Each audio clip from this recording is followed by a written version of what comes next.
Les entreprises s'intéressent de plus en plus au bien-être de leurs salariés. Coaching, relaxation, programme anti-stress, conseils pour améliorer les gestes douloureux. Les entreprises commencent donc à prendre et à comprendre l'intérêt du bien-être et de la santé de leurs employés. À condition bien sûr qu'il ne s'agisse pas d'un gadget. Reportage d'Isabelle Marc et de Mathieu Despiau. Les jambes un tout petit peu pliées. Rotation des genoux, étirement des membres. Avant d'attaquer la journée sur ce chantier de la banlieue du Havre, les ouvriers s'échauffent. 10 minutes d'exercice quotidien pour amortir les chocs et éviter ce qu'on appelle les blessures de la première heure, principale cause d'accidents du travail.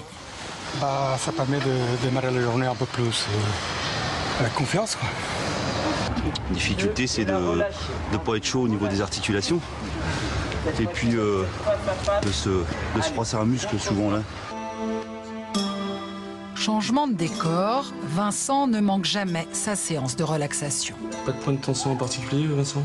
Nous sommes dans les bureaux d'un groupe hôtelier qui offre une fois par semaine un quart d'heure de massage assis à ses employés, une technique anti-stress qui vient des États-Unis. C'est une vraie coupure dans ma journée.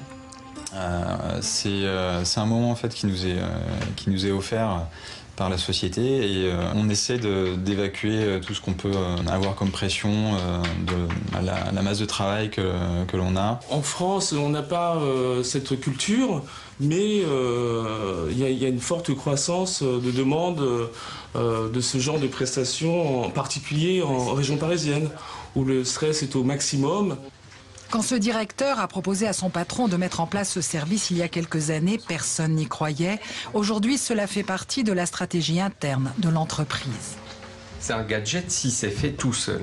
Si c'est dans les gènes de l'entreprise et dans une cohérence globale, c'est un tout. C'est pas que le massage qui fait que le collaborateur va être plus efficace parce qu'il va se sentir mieux dans son boulot.